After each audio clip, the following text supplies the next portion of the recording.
പാകിസ്ഥാനിൽ നിന്ന് ഔദ്യോഗികമായി സ്ഥിരീകരിക്കുന്ന വാർത്ത 11 പാക് സൈനികർ കൊല്ലപ്പെട്ടിട്ടുണ്ട്. അതിൽ 5 പേർ അവരുടെ PAF-ന്റെ എയർഫോഴ്സ് പൈലറ്റുമാരാണ്. സ്വാഭാവികമായും ഇന്ത്യൻ വ്യോമാക്രമണത്തിന്റെ ശക്തി വിളിച്ചു പറയുന്നതാണ്. IAF-ന് ഇന്ത്യൻ എയർഫോഴ്സിന് ഒരാളെ പോലും നഷ്ടപ്പെട്ടിട്ടില്ല. പക്ഷേ പാകിസ്ഥാന് 5 വൈമാനികരെ നഷ്ടപ്പെട്ടു എന്ന് പറഞ്ഞാൽ പാകിസ്ഥാന് വലിയ സഫറിംഗ് ഉണ്ടായിട്ടുണ്ട് സൈനികമായി തന്നെ എന്നതിൻ്റെ സൂചനയാണ്. ഇന്ത്യയിൽ സൈനികർ മരിച്ചിട്ടുള്ളത് ക്രോസ് ബോർഡർ ഫയറിങ്ങിലാണ്, നമുക്കറിയാം. ഒന്നാമത്തെ കാര്യം. രണ്ടാമത്തെ കാര്യം, ഇപ്പോൾ അങ്ങനെ ഇരിക്കുമ്പോൾ തന്നെയും റഫാലിനെ സംബന്ധിച്ച് നേരത്തെ സംയുക്ത സൈനിക വാർത്താ സമ്മേളനത്തിൽ റഫാലിനെ സംബന്ധിച്ച് ഇന്ത്യൻ സൈന്യത്തിൻ്റെ ഒഫീഷ്യൽ വിശദീകരണം ഒരു യുദ്ധമാകുമ്പോൾ അല്ലെങ്കിൽ യുദ്ധ സാഹചര്യത്തിൽ നഷ്ടങ്ങൾ ഉണ്ടാവുക സ്വാഭാവികമാണ് എന്നുള്ളതാണ്. റഫാൽ വീണിട്ടില്ല എന്ന് ഖണ്ഡിതമായി ഇന്ത്യ എവിടെയും പറയുന്നില്ല. ഇപ്പോൾ ആഗോള മാധ്യമങ്ങളിൽ ചൈനീസ് പാകിസ്ഥാൻ പ്രൊപ്പഗാൻഡ മാധ്യമങ്ങളെ വിടൂ, CNN പോലെ അല്ലെങ്കിൽ റോയിട്ടേഴ്സ് പോലെയുള്ള ആഗോള മാധ്യമങ്ങളിൽ തന്നെ ഈ 2 പ്രധാനപ്പെട്ട മൈറ്റി ഫോഴ്സുകൾ തമ്മിലുള്ള പോരാട്ടത്തിൽ 2 പക്ഷത്തെയും നഷ്ടങ്ങൾ സൂചിപ്പിക്കുന്നുണ്ട്. താങ്കൾ നേരത്തെ പറഞ്ഞ ചൈനയുടെ കാര്യമുണ്ടല്ലോ. അപ്പോൾ ചില മാധ്യമ റിപ്പോർട്ടുകൾ പറയുന്നത് സോൺഗാങ് ഷാങ്ക എന്ന് പറയുന്ന ചൈനയുടെ ഈ J-10 ഒക്കെ പ്രൊഡ്യൂസ് ചെയ്യുന്ന കമ്പനിയുടെ P-15 മിസൈലാണ് അവർ യൂസ് ചെയ്തിട്ടുള്ളതും. കമ്പനിയുടെ ഓഹരി മൂല്യം 7% ഉയർന്നെന്നും ഇന്ത്യയുടെ റഫാൽ നിർമ്മിക്കുന്ന ദസോ ഏവിയേഷൻ്റെ ഷെയറുകൾ 4% താണു എന്നൊക്കെയാണ്. ഈ ഓഹരി കമ്പോളത്തിലെ ഉയർച്ച താഴ്ചകൾ എന്തൊക്കെ തന്നെയായാലും ഇപ്പോൾ ചൈനീസ് ഗ്ലോബൽ ടൈംസ് ഒക്കെ അവകാശപ്പെടുന്നത് J-10 ഉപയോഗിച്ചാൽ ഇങ്ങനെയാണെങ്കിൽ ഞങ്ങളുടെ കയ്യിൽ J-50 ആണുള്ളത്, അതിൻ്റെ അവസ്ഥ എന്തായിരിക്കും എന്നൊക്കെയാണ്. ഈ പറയുന്ന സൈനിക സന്നാഹങ്ങളുടെ അതുപോലെ തന്നെ സൈനിക ഉപകരണങ്ങളുടെ ഒക്കെ ഒരു ഗ്ലോബൽ പെർസ്പെക്റ്റീവിൽ ഇന്ത്യ പാകിസ്ഥാൻ 2 രാജ്യങ്ങൾ ശരിക്കും നമുക്ക് ഇന്ത്യ എന്ന് പറയുന്നത് പാകിസ്ഥാനേക്കാൾ ഫാർ ബെറ്റർ പവർ ആണെങ്കിൽ പോലും ഇതിൻ്റെ ഒരു കോമ്പറ്റീഷൻ വന്നപ്പോൾ വി ആർ ദ ബെസ്റ്റ് എന്നൊരു നറേറ്റീവ് കൊടുക്കാൻ പരാജയപ്പെട്ടോ? എന്ത് തോന്നുന്നു അക്കാര്യത്തിൽ? ഒന്നാമത് ഇത് ശത്രു രാജ്യത്തിലെ ട്രൂപ്സിൻ്റെ കാഷ്വാലിറ്റി എന്ന് പറയുന്നത് ബാറ്റിൽ ഡാമേജ് അസസ്മെൻറ്റ് അത് കൃത്യമായിട്ട് ഇതുവരെ അവർ ഓപ്പണായിട്ട് പറഞ്ഞിട്ടില്ല. ഒരു ക്ലാഷ് ഉണ്ടാകുമ്പോൾ ബാറ്റിൽ ഡാമേജ് അസസ്മെൻറ്റ് ഓപ്പണായിട്ട് വരേണ്ടതാണ്, 2 രാജ്യങ്ങളും പറയേണ്ടതുമാണ്. അത് സ്വാഭാവികമായിട്ടും അവർ എല്ലായ്പ്പോഴും ലോ ആക്കി പറയും. പിന്നെ അൺഅവോയ്ഡബിൾ സിറ്റുവേഷൻ വിത്ത് പ്രൂഫ് ആണെന്നുണ്ടെങ്കിൽ അവർ ഇത് ചെയ്യാറുണ്ട്. രണ്ടാമത് റഫേലിൻ്റെ കാര്യത്തിലാണെങ്കിൽ നമുക്ക് ഒരുപക്ഷെ റഫേൽ നോട്ട് സർട്ടൺ ബട്ട് നഷ്ടപ്പെട്ടിട്ടുണ്ടാകും. But the point is that I am presuming, ഞാൻ വിചാരിക്കുന്നത് അത് may be due to the technical snag. അതായത് റഫേൽ അവിടെ പോയിട്ടുണ്ടല്ലേ, റഫേൽ അവിടെ ഡാമേജ് ആയിട്ടുണ്ട് എന്നെങ്കിൽ where is a pilot, they are ഒരു പൈലറ്റിനെ പോലും നമുക്ക് നഷ്ടപ്പെട്ടിട്ടില്ല. But that may be because of നമ്മുടെ ബോർഡറിൽ തന്നെ ഇജക്റ്റ് ആയിട്ടുണ്ടാവാം. ഒരു ഓപ്ഷനുണ്ട്, പൈലറ്റ് ഇജക്റ്റായി സേഫായിട്ട് നമ്മുടെ ബോർഡറിൽ തന്നെ ഉണ്ടാവാം, ക്രോസ് ചെയ്തിട്ടില്ല. അല്ലെങ്കിൽ അവരുടെ ഫയറിംഗ് ഉണ്ടായി കഴിഞ്ഞതിന് ശേഷം സംഹൗ നമ്മൾ തിരിച്ചു വന്നിട്ടുണ്ടാവും. പക്ഷേ റഫേൽ ഒരു പക്ഷേ അതിതുവരെ കൺഫേം ആയിട്ടില്ല, ബട്ട് നഷ്ടപ്പെട്ടിട്ടുണ്ടാവാം. That is another option. പിന്നെ ഇതിനകത്തുള്ള കണ്ടിന്യൂസ് ആയിട്ട് നടക്കുന്ന ചർച്ചകളിലുള്ള ഒരു കാര്യം, 1:1 question goes to Raju P Nair and other goes mister PR Sivasankar. അതായത് ആസ് എ ഡിഫൻസ് പേഴ്സണൽ എന്നുള്ളത് രീതിയിൽ പറഞ്ഞാൽ PR ശിവശങ്കർ ജിയോട് എനിക്ക് പറയാനുള്ളത് കാര്യം, നമ്മൾ ഇപ്പോൾ എപ്പോഴും the ruling BJP is always saying what you people have done in your time for the last 20 years or 25 years or so. അതിനുള്ള ഒറ്റ ആൻസറാണ്, നമ്മളിപ്പോൾ ഈ ലെവലിൽ ഫൈറ്റ് ചെയ്യാൻ കേപ്പബിൾ ആയത് ബിക്കോസ് അന്ന് നമ്മൾ യുദ്ധത്തിന് പോയിട്ടില്ലാത്തത് കൊണ്ടാണ്. നമ്മൾ കൂടുതൽ കോൺസെൻട്രേറ്റ് ചെയ്യായിരുന്നു, ഡെവലപ്മെൻറ്റ് ഓറിയൻറ്റഡ് ആയിരുന്നു. നമ്മൾ ഡെവലപ്മെൻറ്റ് എന്നുള്ള ഒരൊറ്റ ഉദ്ദേശത്തിലായിരുന്നു നമ്മളുടെ ഉദ്ദേശം എന്ന് പറയുന്നത്.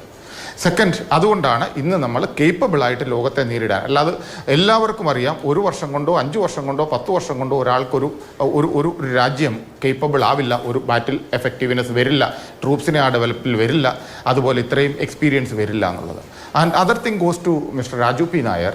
അതായത് നേരത്തെ ഉണ്ടായിരുന്ന പല കാര്യങ്ങളിലും വളരെയധികം ഡ്രോബാക്സ് ഉണ്ടെന്ന് നേരത്തെ റൂളിംഗ് പാർട്ടി അഡ്മിറ്റ് ചെയ്തേ പറ്റുള്ളൂ. അത് ഓപ്പണായിട്ട് തന്നെ, ഒരു ട്രൂപ്സിൻ്റെ മൊറാലാണെങ്കിലും പർച്ചേസ് ആണെങ്കിലും അതൊക്കെ ആംസ് ഡീലാണെങ്കിലും ആംസ് പർച്ചേസ് ആണെങ്കിലും ഒന്നും സമയത്തിന് നടന്നിട്ടില്ല എന്നൊരു പ്രൊജക്ഷൻ ഉണ്ടായി. അത് കറക്റ്റാണ്, അതിനെ ജസ്റ്റിഫൈ ചെയ്യാൻ ആർക്കും കഴിഞ്ഞിട്ടില്ല.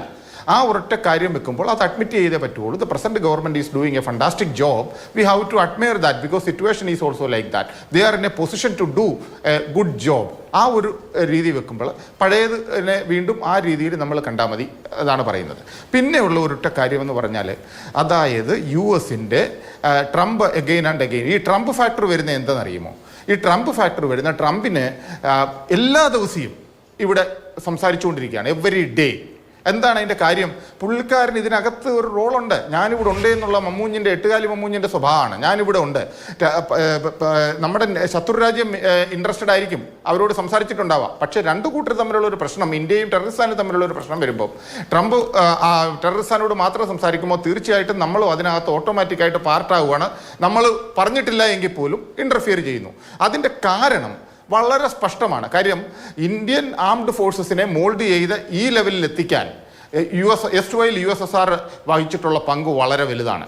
അതുപോലെ തന്നെയാണ് ടെററിസ്ഥാനെ US വളർത്തിക്കൊണ്ടുവന്ന ഒരു ലെവലാക്കിയത്. അതിനുശേഷം അവിടെ ഒരു മേജർ ചേഞ്ച് ഉണ്ടായി. ഒരു ചൈനയുടെ ഇൻഫ്ലുവൻസ് കൊണ്ട് Terroristan complete purchase or maximum purchase ഒക്കെ ചൈനയിൽ നിന്നാക്കി കഴിഞ്ഞപ്പോൾ സിന്ദൂറിൻ്റെ ഫസ്റ്റ് ഫേസ് കഴിഞ്ഞപ്പോൾ തന്നെ അവിടെ ഉള്ളവർ തന്നെ ബഹളമായി. നമ്മുടെ വെപ്പണെല്ലാം എഫക്റ്റീവ് ആവുന്നില്ല, നമ്മൾ എങ്ങോട്ട് പോകുന്നു? അമേരിക്ക അതായത് എങ്ങനെയെങ്കിലും യുദ്ധം അവസാനിപ്പിക്കുക. കാര്യം they came to know Chinese items എന്ന് പറയുന്നത്, പർച്ചേസ് എന്ന് പറയുന്നത് വൃഥാവിലായി. അപ്പോൾ അവിടുത്തെ ഒരു ജനരോഷമുണ്ട്. അവിടെയുള്ളവർ ഇനിയും ചൈന പർച്ചേസ് ചെയ്യാൻ ഒരു കാരണവശാലും ഇൻട്രസ്റ്റ് കാണിക്കില്ല. അന്നേരമാണ് US-ന്റെ റോള് അഗെയിൻ ബാക്ക് ടു, അതായത് ടെററിസ്ഥാന് കൂടുതൽ വെപ്പൺ സപ്ലൈ ചെയ്യാം, എഫക്റ്റീവ് വെപ്പൺ സപ്ലൈ ചെയ്യാം. അത് അന്നേരം തന്നെ ട്രംപ് ഡയലോഗ് പറയുകയും ചെയ്തു. Both are my friends, I would like to have trade with both the countries, രണ്ട് രാജ്യങ്ങളുമായിട്ടും. അതാണ് ഇതിനകത്ത് ഹിഡൻ മോട്ടീവ് എന്ന് പറയുന്നത്. അവരുടെ ഒരു വെസ്റ്റഡ് ഇൻട്രസ്റ്റ് ഇതിനകത്ത് 100% ഉണ്ട്. അതുപോലെ ചൈനയുടെ ദുരുദ്ദേശം വേറെയാണ്. കാര്യം ചൈന ഒരു രാജ്യവുമായിട്ടും 62-ന് ശേഷം യുദ്ധം ചെയ്തിട്ടില്ല. ഇന്ത്യയുമായിട്ട് മാത്രം 62-ൽ യുദ്ധം ചെയ്തേ ഉള്ളൂ. അല്ലാതെ അവരുടെ വെപ്പൺ സിസ്റ്റം ടെസ്റ്റ് ചെയ്യാനായിട്ടൊരു അവസരം അവർക്ക് കിട്ടിയിട്ടില്ല. അപ്പം ഇത് ഒരു അവസരം കിട്ടി, ആ ഒരു രീതിയിൽ അതിനെ കാണുന്നു. അപ്പോൾ ഇനി അവർ കൂടുതൽ എഫക്റ്റീവായിട്ടുള്ള വെപ്പണറി സിസ്റ്റം ഉണ്ടാക്കുവാനായിട്ട് ശ്രമിക്കും. അപ്പം ഇതാണ് മെയിനായിട്ടുള്ള ഒരു കാര്യം. പിന്നെ നമ്മൾ പ്രത്യേകമായിട്ട് പറയേണ്ട രണ്ട് കാര്യങ്ങളുണ്ട്. ഒക്കുപ്പൈഡ് കാശ്മീരിൽ നമ്മളുടെ ട്രൂപ്സിൻ്റെ എഫക്റ്റീവ്നെസ് കൂട്ടാൻ പറ്റും. അല്ല എന്നുണ്ടെങ്കിൽ ബോർഡറിലെ ഒരു ബെയർ മിനിമം ഒരു സ്റ്റാൻഡേർഡ് നോംസ് ഉണ്ട്, ഇത്ര പേരെ പാടുള്ളൂ. അല്ലെങ്കിൽ ഇതിൽ കൂടുതൽ കോൺസെൻട്രേഷൻ ഓഫ് ട്രൂപ്സ് ഒരു പെർട്ടിക്കുലർ ലൊക്കേഷനിൽ പറ്റില്ല. ഡിഫൻസ് ഡിപ്ലോയ്മെന്റ് രണ്ട് രാജ്യങ്ങൾ തമ്മിലുള്ള കണ്ടീഷൻ അനുസരിച്ചിട്ട്. Now we can do maximum troops deployment in occupied Kashmir. So what will happen? Infiltration കുറയും, ടെററിസ്റ്റ് ആക്ടിവിറ്റീസ് കുറയും. അതൊരു മേജർ പോയിന്റാണ്. പിന്നെ അഭിലാഷേ, ഒരു കാര്യം ഞാൻ പറയുന്നത്, ഈ Sindhu river diplomacy, water diplomacy എന്ന് പറയുന്നത്, അതിനകത്താണ് ഇനി US ഇന്റർഫിയർ ചെയ്യാൻ പോകുന്നത്. കാര്യം Terroristan will put that point saying that no, they cannot afford that. ഒരു കാരണവശാലും അതിനെ അവർക്ക് ഉൾക്കൊണ്ടുകൊണ്ട് ഒരു ചർച്ചയ്ക്ക് മുന്നോട്ട് പോകാൻ പറ്റില്ല. ചർച്ച വിൽ ബിക്കം എ ഡെഡ്ലോക്ക്. അത് ഡെഡ്ലോക്ക് ആവും in future on that point. അന്നേരം നമ്മൾ ഒരിക്കലും പുറകോട്ട് പോകുവാൻ പാടില്ല ഒരു കാരണവശാലും. ആ ഒരു പോയിന്റിൽ നമ്മൾ സ്ട്രോങ് ആയിട്ട്, so far we are very strong, we are giving a very good lesson to them. അപ്പം നമ്മളത് സ്ട്രോങ് ആയിട്ട് നിൽക്കുവാണെന്നുണ്ടെങ്കിൽ തീർച്ചയായിട്ടും നമുക്ക് സക്സസ് 100% ഉണ്ട്. വീണ്ടും ദാറ്റ് മീൻസ് ഈ ഏഷ്യൻ കോണ്ടിനെന്റിൽ വേൾഡിൽ തന്നെ ഒരു യുദ്ധം എങ്ങനെയെന്നുള്ളതും ടാർഗറ്റ് ഐഡന്റിഫൈ ചെയ്ത് നമ്മൾ കണ്ടു. പാലസ്തീനിലും അതുപോലെ തന്നെ ഇസ്രയേലും ഒക്കെ ചെയ്തിട്ടുള്ളത് അത് ജസ്റ്റ് ഒരു മാസീവായിട്ട് അങ്ങ് പോവാണ്. ഒരു ബോംബാർഡ്മെന്റിൽ രണ്ടും ടെററിസ്റ്റിനെ കിട്ടും, 250 സിവിലിയൻ കാഷ്വാലിറ്റീസാണ് വരുന്നത്. What about this? നമ്മൾ ലോകത്തിനെ യുദ്ധം എങ്ങനെ ചെയ്യണമെന്നല്ല, എങ്ങനെ ടെററിസ്റ്റിനെ എലിമിനേറ്റ് ചെയ്യണം, ടാർഗറ്റ് ഐഡന്റിഫൈ ചെയ്യണമെന്ന് കാണിച്ചു കൊടുക്കുകയും കൂടി ചെയ്തു. അതാണ് ഇതിനകത്തെ ഒരു major victory. Entire world was watching that. അതാണ് പറഞ്ഞത്. മറ്റുള്ളവരൊക്കെ ചെയ്യുമ്പോൾ നമുക്ക് ഇല്ല എന്നല്ല പറയുന്നത്. They will just put a bombardment, heavy ബോംബാർഡ്മെന്റിൽ മാക്സിമം കാഷ്വാലിറ്റിയാണ്. എവിടെ വേണമെങ്കിലും എടുത്തോളൂ. പക്ഷേ ഇവിടെ നമ്മൾ പ്രൂവ് ചെയ്ത് കാണിച്ചു, we are hitting the target. അതെങ്ങനെയാണ് ഒരു എഫക്റ്റീവ്? അതാണ് ഞാൻ എപ്പോഴും പറയുന്നത്, ഹൈബ്രിഡ് വാർഫെയർ നമ്മൾ തുടങ്ങി വെച്ചു. New concept which is called the hybrid warfare. അതാണ് ഇന്ത്യ തുടങ്ങി വെച്ചതിന്റെ ഏറ്റവും മെറിറ്റ് ഈ സിന്ദൂർ കൊണ്ടുള്ളത് എന്ന് ഞാൻ മനസ്സിലാക്കി.